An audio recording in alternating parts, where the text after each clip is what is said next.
প্রিয় দর্শক, আপনাদের সবাইকে প্রথমে স্বাগত জানাচ্ছি নিউজ ট্রেন বাংলায়।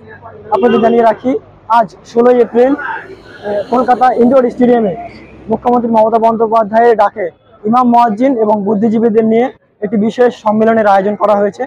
আপনাদের জানিয়ে রাখি, এই মুহূর্তে রাজ্যের বিভিন্ন প্রান্ত থেকে ইমাম মুয়াজ্জিনরা তারা কিন্তু এই সম্মেলনে অংশগ্রহণের জন্য তারা বিভিন্ন জায়গা থেকে এসেছেন।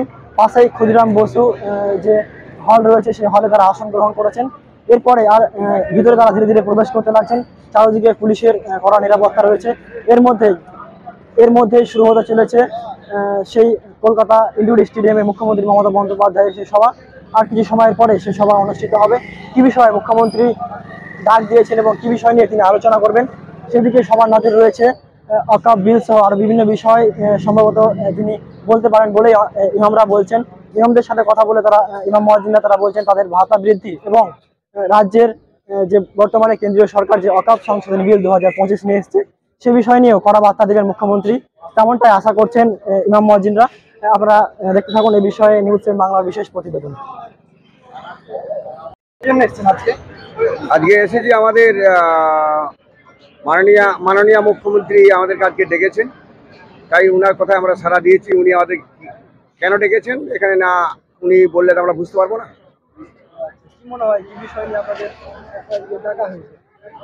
আমাদেরকে ডাকা হয়েছে যে ওয়াকফের যে একটা কালা আইন বের করেছে কেন্দ্র সরকার, সেই কালা আইনের জন্যই আমাদেরকে আহ্বান করেছেন, ডেকেছেন। এবং মুখ্যমন্ত্রী সেই আইনের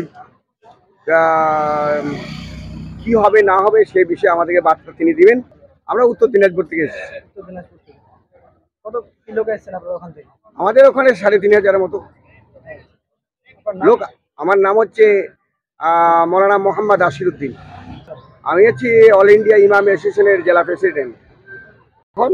আর মুখ্যমন্ত্রী আসুক, মুখ্যমন্ত্রীকে আমরা অনেক কিছু আমাদেরও বলার আছে, বলবো। উনি আমাদেরকে আবার বলবেন উনি কি বলতে চাচ্ছেন, আমাদের আইনটাকে ওয়াকফ আমাদের টিকবে কি না, ওয়াকফের সম্পদে আমরা রক্ষা করতে পারবো কি না, এটা উনি কি বলতে চাচ্ছেন। যেহেতু উনি পশ্চিমবাংলার মুখ্যমন্ত্রী, তাই ওনার কথা আমাদেরকে শুনতে হবে এবং ওনার কথা আমাদেরকে গুরুত্ব দিতে হবে। আশা করি আমাদের উনি সুব্যবস্থা করে দিবেন। প্রিয় দর্শক, আরো একজন রয়েছেন এখানে। আপনি ইমাম নাকি মুয়াজ্জিন? আমি ইমাম। আচ্ছা ইমাম, আপনি বাড়ি কোথায় আপনার? বাড়ি ফাজিলনগর, থানারপাড়া থানা। কোন জেলা সেটা? নদিয়া ডিস্ট্রিক্ট। নদিয়া ডিস্ট্রিক্ট। কি নাম আপনার? মোহাম্মদ ইউসুফ শেখ। আচ্ছা, মোহাম্মদ ইউসুফ শেখ। আপনি আজকে এসেছেন এই ইনডোর স্টেডিয়ামে, মুখ্যমন্ত্রীর সভা রয়েছে। কি মনে করছেন যে তিনি কি বার্তা দিতে পারেন? কিন্তু ভিতরকার খবর তো আমরা বলতে পারছি না, তো আমরা এসেছি, আমাদের আবেদন আমরা জানাবো। হ্যাঁ, আমাদের বড়রা আছে, তাদের মাধ্যম দিয়ে আমরা আবেদন জানাবো। তো এখন কিছু আগামী বলা যাচ্ছে না। একদমই। আরো যারা ইমাম মুয়াজ্জিন রয়েছেন তাদের সাথে আমরা, আশেপাশে যারা রয়েছেন তাদের সাথে আমরা কথা বলবো। পাশাপাশি আপনার নাম কি? এমডি শামীম আনওয়ার।